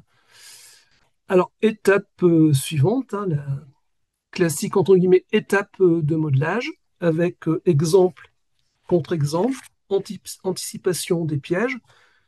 Donc, en l'occurrence, pour la leçon, là, sur les nombres, comment dire, ranger des nombres décimaux dans l'ordre croissant-décroissant. Donc, j'ai bien rappelé, en fait, ne pas tomber dans le piège de ce qu'ils avaient appris avec les nombres entiers. Ce n'est pas parce qu'un nombre a, pour les nombres entiers, voilà, c'était le nombre qui a le plus de chiffres qui était le plus grand. Et là, ça ne marche pas donc, pour la partie décimale. Donc là, on est aussi déjà dans le cadre un peu d'inhiber, en fait, ce type d'automatisme. Et le fait d'en parler tout de suite, voilà, ça permet une anticipation déjà des pièges, des erreurs qui pourraient être produites et éventuellement se cristalliser si on n'intervient pas tout de suite. Quatrième phase, donc pratique guidée. Donc voilà, j'aime bien en fait l'objectif modelage, l'enseignant met le haut-parleur sur sa pensée, il verbalise stratégie, procédure, voilà les questions qui se posent en réalisant la tâche. Et ensuite, c'est bien si les élèves sont aussi capables, donc, à leur tour, de mettre le haut-parleur sur leur pensée. Voilà. Donc, avec un maximum donc, de questions, de feedback, d'objectivation. Et donc, ne pas hésiter à ce que les feedbacks viennent aussi donc, des élèves. Et c'est là où on retrouve un peu donc, l'enseignement réciproque qui est évoqué, qui a toute sa place dans la pratique dirigée, dans la pratique guidée. Donc voilà, les élèves travaillent en binôme, ils doivent chuchoter, chacun est comment dire, dit sa procédure, le copain, la copine écoute, donne de la rétroaction, du feedback, éventuellement de l'étayage, et après on switch.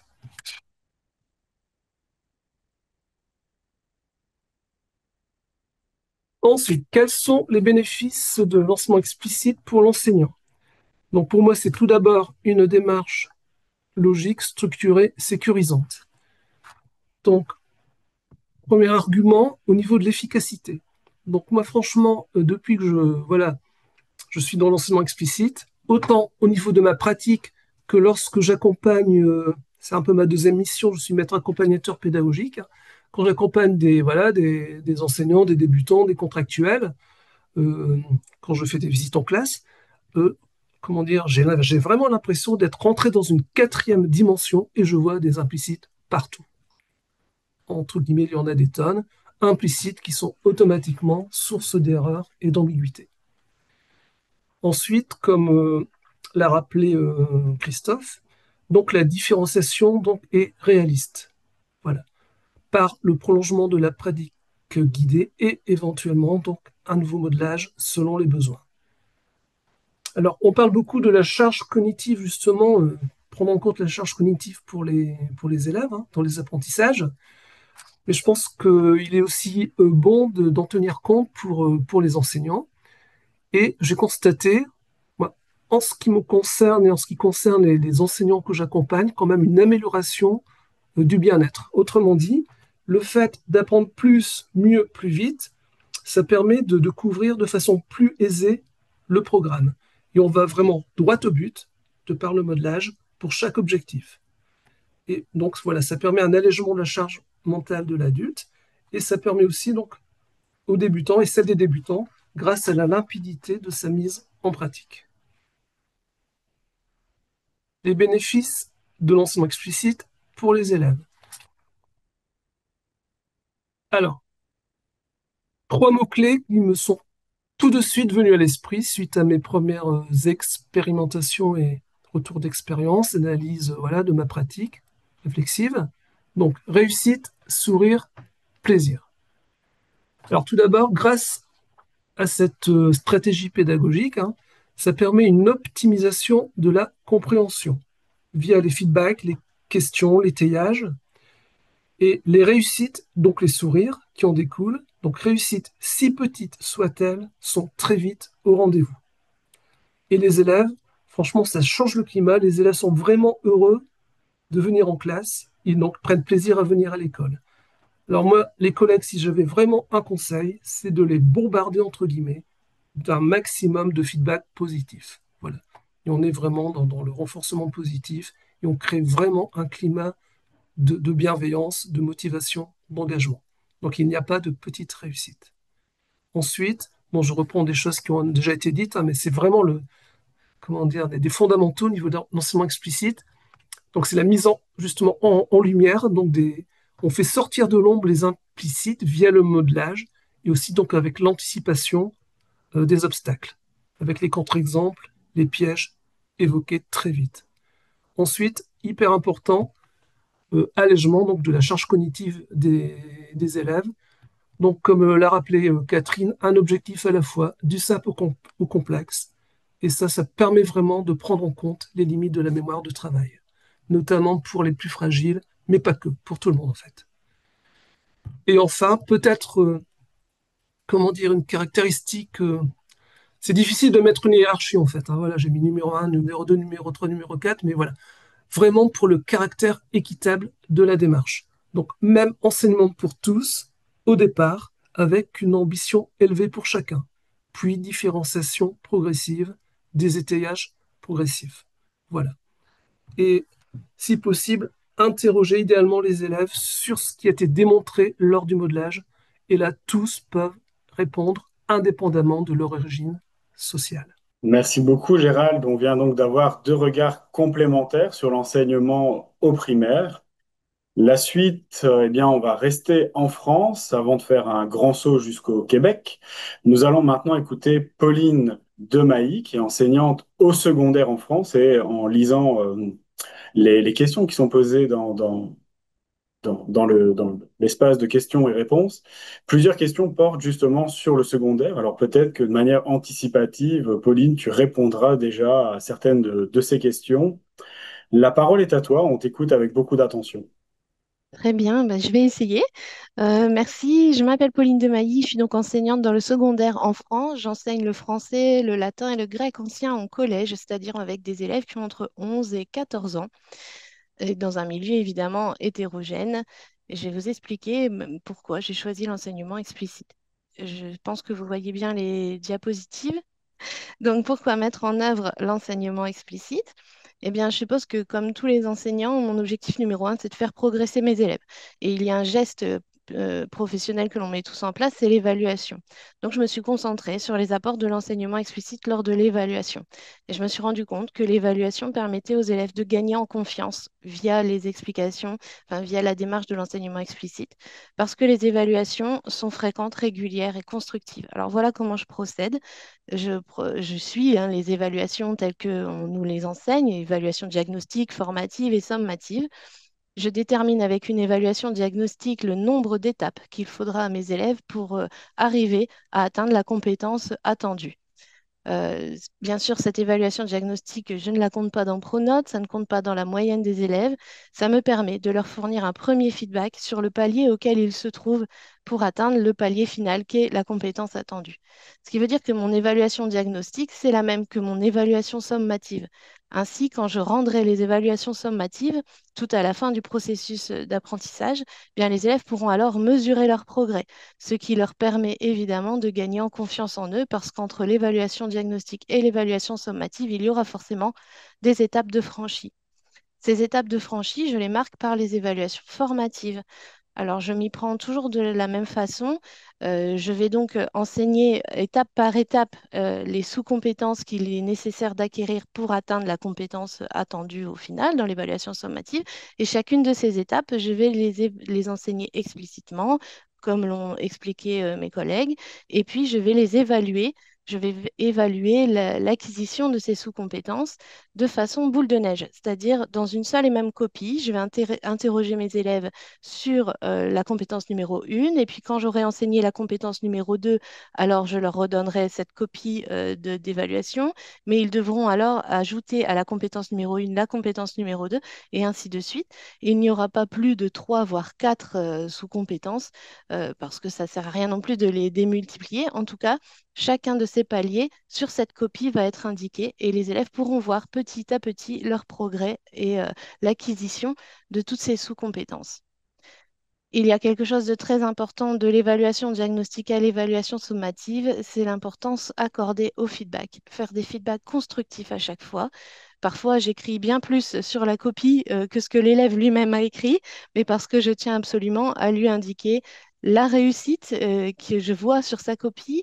Je lui rappelais l'objectif attendu à la fin, les étapes qu'il lui reste à franchir pour y arriver et à l'encourager pour que cela puisse continuer de se faire progressivement et lui l'assurer qu'il va pouvoir y arriver. Alors, comment mettre en œuvre l'enseignement explicite? Eh bien, en fait, je me suis appliquée à moi-même les principes de l'enseignement explicite. C'est un peu l'isomorphisme dont parlait Monsieur Demeuse tout à l'heure. Alors, comment j'ai fait? Eh ben, j'ai procédé d'abord à un diagnostic de ma pratique. Alors, il faut être un petit peu honnête et courageux et se demander est-ce que en classe, je fais progresser vraiment tous mes élèves? Moi, j'avais des classes très hétérogènes, enfin un peu comme tout le monde, et j'avais l'impression que les élèves les plus faibles me réclamaient beaucoup de temps, que les élèves les plus performants, eh bien, eux, des fois, s'ennuyaient un petit peu, et j'avais pas vraiment eu le temps de m'accorder du temps avec eux. C'était un petit peu frustrant. Alors, quand j'ai fait mes recherches sur l'enseignement explicite, je me suis dit, bon, bah, allez, on y va. Maintenant, on va procéder par étapes. Je vais essayer d'utiliser les canevas de Marie Boquillon pour construire des leçons d'enseignement explicite sur des thèmes fortement structurés. Ça, c'est mon premier palier. Construire des leçons avec des thèmes fortement structurés. Comme ça, il est beaucoup plus facile de remplir les canevas de leçons et de petit à petit s'acculturer avec cette façon d'enseigner. Et puis ensuite, j'ai franchi la deuxième étape. J'ai créé des leçons pour des stratégies plus faiblement structurées, telles que la compréhension de texte, par exemple. Toujours en mettant des canevas publiés par Marie Boquillon et qui sont aussi dans le nouveau livre. Et puis, ben, je me suis aussi appliquée à mesurer mes progrès. C'est-à-dire que j'ai appris à me filmer, j'ai appris à m'enregistrer, j'ai appris à faire venir des collègues en classe en leur donnant les grilles miroirs des gestes professionnels de Marie Boquillon et en leur demandant de regarder comment j'arrivais à acquérir petit à petit ces gestes. Ça ne se fait pas du jour au lendemain, c'est un perfectionnement. Aujourd'hui, ça fait quelques années maintenant, mais je suis toujours dans cette phase de perfectionnement. Je pense qu'on n'atteint jamais un niveau top non plus, mais on essaye toujours d'être de plus en plus efficace. Et puis en mesurant également les progrès des élèves, eh bien, ça m'a permis d'augmenter mon propre sentiment d'efficacité personnelle ou professionnelle, parce que quand on voit ses élèves progresser, eh bien, ça donne encore envie de s'y mettre et de s'y remettre et de se perfectionner. Alors, quels sont les bénéfices de l'enseignement explicite pour l'enseignant? Bien, vous aurez compris la transition. Depuis que je connais cette méthode d'enseignement et que je l'applique, mon sentiment d'efficacité personnelle et professionnelle s'est accru. On l'a dit tout à l'heure, il y a une phase de préparation qui est importante, c'est vrai, mais ça fait plaisir, voilà, ça participe au plaisir intellectuel que l'on a dans notre métier, hein. Souvent, les enseignants sont comment dire, des anciens bons élèves. Enfin, on a envie de faire quelque chose qui soit carré et bien préparé. Donc ça, voilà, ça m'a apporté un plaisir intellectuel de faire ces canevas de leçons, même si ça m'a demandé au début une préparation importante et avec le temps, on y arrive de plus en plus facilement. Ensuite, eh bien, ça m'a permis aussi d'accroître ma propre confiance en mes gestes professionnels, parce qu'il y avait des choses que je faisais instinctivement, on va dire, et puis via les recherches sur les données probantes et ce qu'on apprend donc avec l'enseignement explicite, je me suis rendu compte que certains de mes gestes étaient en fait eh ben, plutôt pas mal et qu'il fallait que je les garde et que je les optimise et que je prenne confiance en eux. Donc ça m'a apporté plus de confiance. Ensuite, je vois que la méthode fonctionne avec tous mes élèves, c'est-à-dire avec ceux qui ont beaucoup de besoins. euh, pour les enseignants français, la mise en place des groupes de besoins, moi j'ai les élèves qui ont les plus forts besoins. Mais je vous l'ai dit, je suis aussi enseignante en latin et en grec ancien et ce sont souvent des élèves plus performants qui s'inscrivent dans ces options. Et finalement, j'utilise la même méthode avec tous et tous progressent. Donc ça m'accorde une grande satisfaction parce que je vois tous mes élèves progresser. Alors qu'au départ, souvenez-vous, je vous disais, ce que j'aimais pas, c'est que j'avais l'impression à chaque fois que je repartais de mes cours en me disant, bah, un tel, je pense qu'il s'est un peu ennuyé ou j'ai passé trop de temps avec un tel. Enfin, je me sentais pas satisfaite. Aujourd'hui, si. Et puis dans le sein de ma classe, quand je suis en classe avec mes élèves, j'arrive avec l'enseignement explicite à trouver plus l'équilibre entre les programmes officiels et les besoins de mes élèves. Donc ça m'apporte plus de sérénité. Gérald en parlait tout à l'heure, hein, on a toujours l'impression qu'on n'arrivera pas à boucler les programmes et on est stressé par ça. Et finalement, avec l'enseignement explicite, j'arrive voilà, à faire cette balance entre les programmes, ce qui m'est demandé d'enseigner aux élèves, les véritables besoins des élèves, et avec l'enseignement explicite entre deux, j'arrive à faire progresser tout le monde. Donc voilà, personnellement, plus de plaisir intellectuel, de confiance, de satisfaction en classe, de sérénité. Peut-être ce qui est important maintenant, c'est de parler des bénéfices de l'enseignement explicite pour les élèves. Eh bien, je vous ai mis des verbatims d'élèves qui datent de la semaine dernière, parce que la rentrée a eu lieu pour tout le monde récemment et je leur ai posé certaines questions. Donc, ces verbatims sont en italique.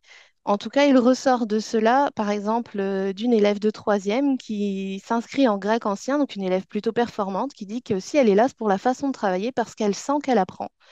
Voilà. Et pourquoi elle sent qu'elle apprend? Eh bien, parce que les méthodes de travail, les routines, etc., ça rassure les élèves, ils sont plus vite entrés dans la tâche et donc on va plus loin, même avec les élèves les plus performants.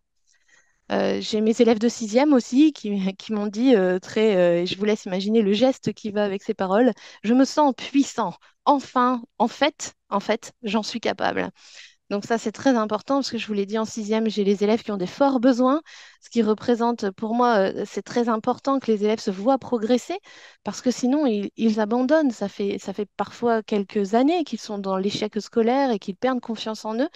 Avec cette méthode d'évaluation progressive et puis avec toute la mise en place de l'enseignement explicite, ils se responsabilisent, ils sont acteurs de leur réussite, ils se voient progresser, donc ils ont envie de continuer, ils retrouvent petit à petit le goût de l'effort. L'effort est loin d'être un gros mot dans ma classe. Au contraire, dès que les élèves en font, ils sont valorisés et cela permet de les faire encore plus se sentir acteurs de leur réussite. Enfin, peut-être dernier avantage, encore une fois, ce n'est pas classé dans l'ordre, mais euh, pour les élèves, eh bien, c'est une élève de sixième qui le dit aussi. Et il m'a dit cette semaine, ben là, si ma mère me demande ce que j'ai fait aujourd'hui, je vais pouvoir lui dire.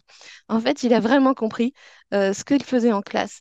Avec l'enseignement explicite, on apprend que toutes les 2 à 3 minutes, on peut objectiver la compréhension des élèves, c'est-à-dire leur demander, mais au fait, qu'est-ce qu'on fait là aujourd'hui? Pourquoi on est en train de faire ça? À quoi ça va nous servir? C'est quelque chose que je me suis forcée à faire au début et puis que je fais régulièrement maintenant. Et voilà, la récompense, entre guillemets, c'est un élève qui me dit qu'il a bien compris ce qu'il fait là aujourd'hui. Sa mère va en entendre parler toute la soirée. Donc voilà, donner du sens aux apprentissages, ça permet aussi aux élèves de retrouver plaisir à venir à l'école, mais aussi à revenir à l'école. Voilà donc pour mon témoignage. Si vous avez des questions, n'hésitez pas. Merci. Merci beaucoup, Pauline. Comme dans le livre, il y a deux parties, hein, le livre, il y a au moins deux parties. Il y a une partie qui va porter sur les apprentissages, et c'est un peu ce qu'on vient de voir avec les présentations précédentes, même si elle touchait aussi un peu à la gestion de classe. Et puis, il y a une deuxième partie qui se centre sur la gestion de classe.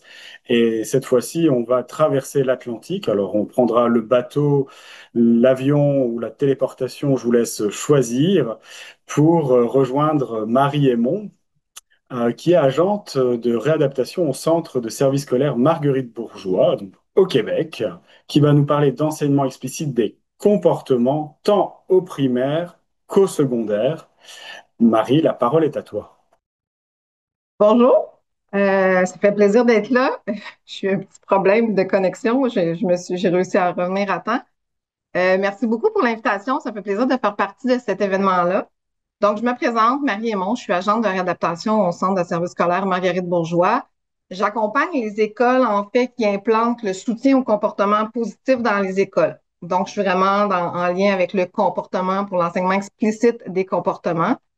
Je m'intéresse aux pratiques qui favorisent bien sûr la réussite des élèves, la création de milieux scolaires positifs et sécurisants.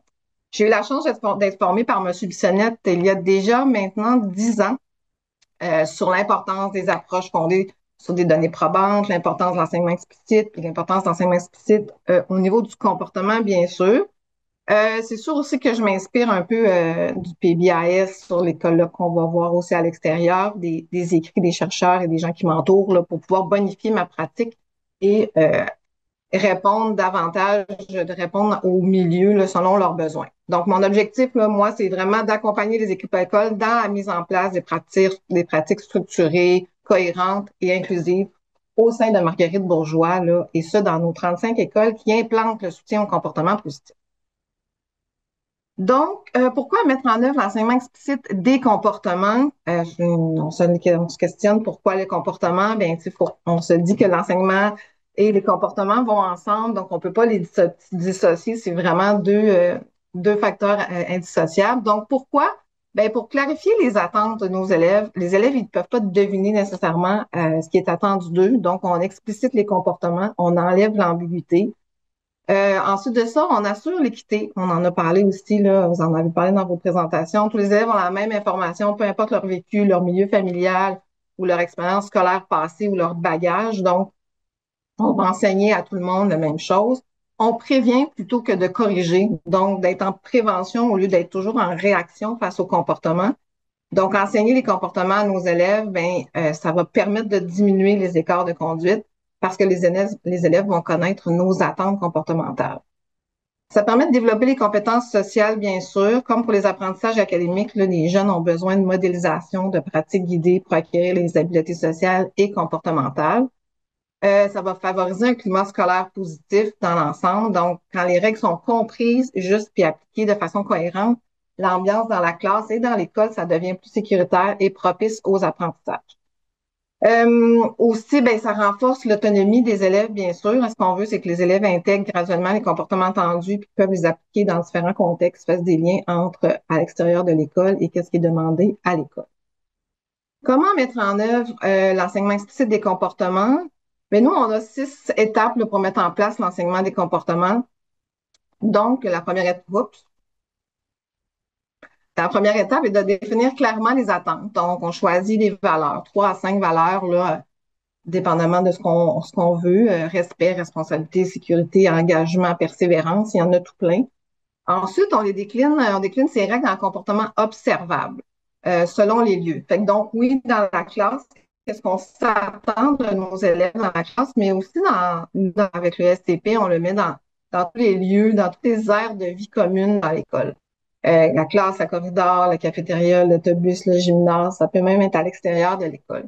Ce qu'on veut, c'est de montrer de façon observable ce qu'on veut voir chez l'élève. Donc, je prends soin de mon matériel, j'écoute quand quelqu'un parle, je marche dans le corridor. C'est ça qu'on veut voir chez nos élèves. Ensuite, à l'étape 2, on planifie un enseignement explicite du comportement. Donc, on prépare des plans de leçons, comme pour une matière scolaire que vous l'avez présentée. On utilise la séquence expliquer, modéliser, pratiquer et faire de la rétroaction positive à nos élèves. Donc, on veut montrer ce qu'on veut voir. Marche calmement dans le corridor, on va le montrer, on va le préparer, puis on va pouvoir le faire avec nos élèves. Ensuite de ça, on va modéliser et pratiquer. Donc, montrer soi-même, on avait parlé de la modélisation au niveau académique, bien, montrer soi-même le comportement attendu. Ça va être important de modéliser à l'élève ce qu'on veut voir.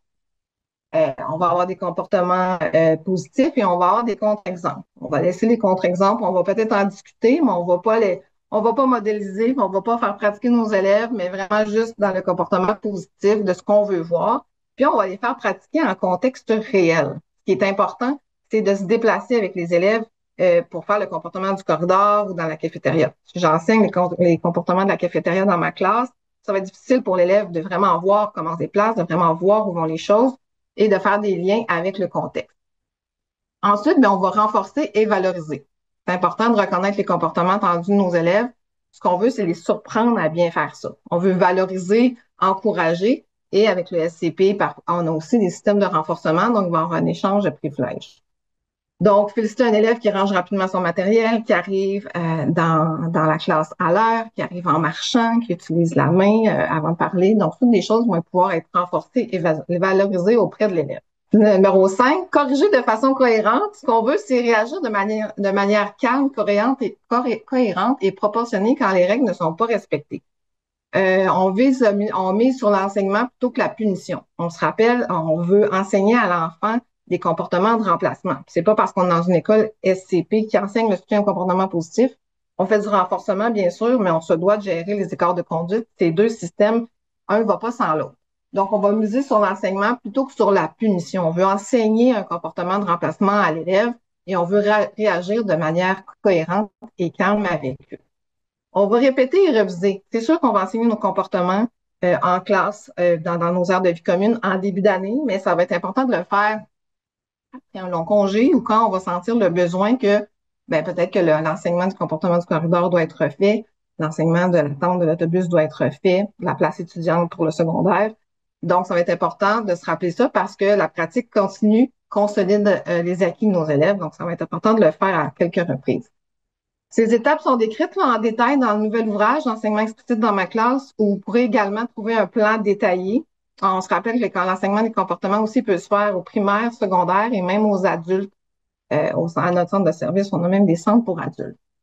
Quels sont les bénéfices d'enseignement explicite pour l'enseignant et l'équipe éducative? En fait, pour les enseignants, moins gestion de crise.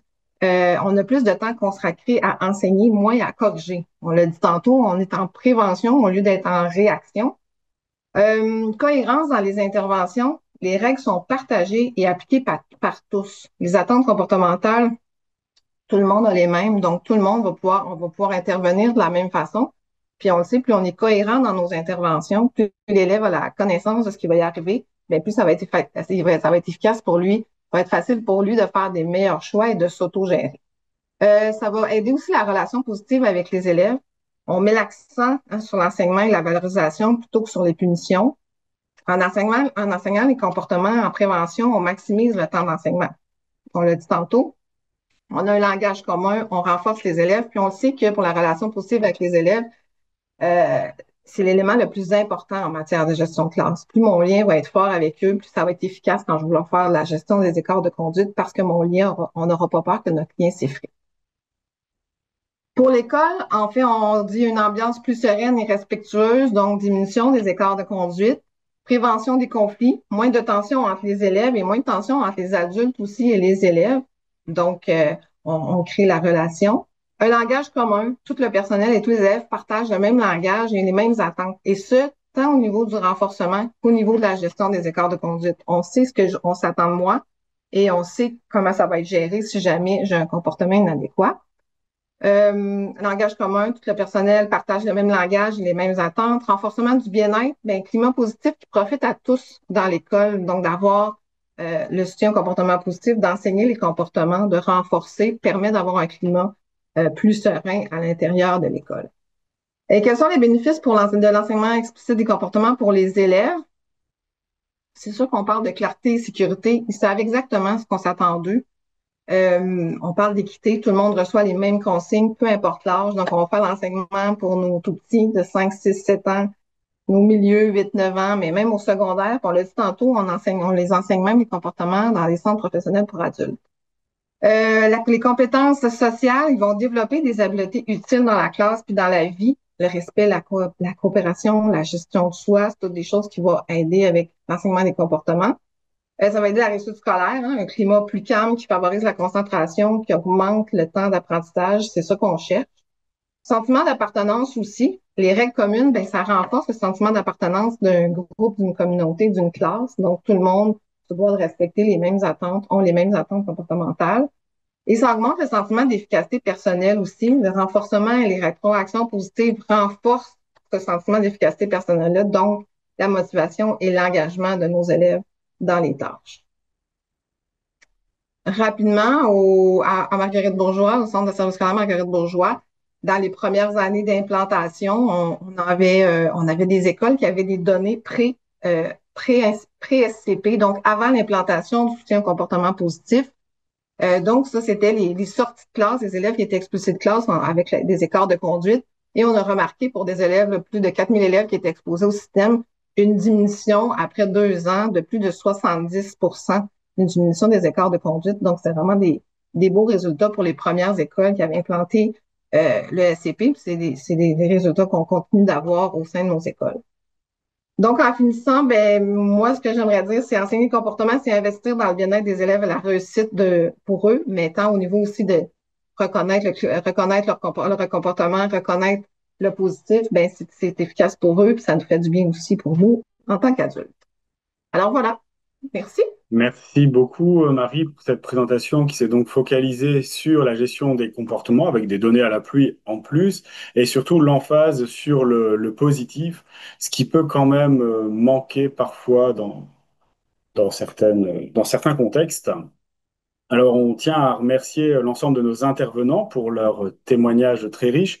On a eu différents regards, différents points de vue, des personnes qui sont plus ancrées dans le terrain, certains dans la formation des enseignants, chercheurs, enseignants universitaires, etc.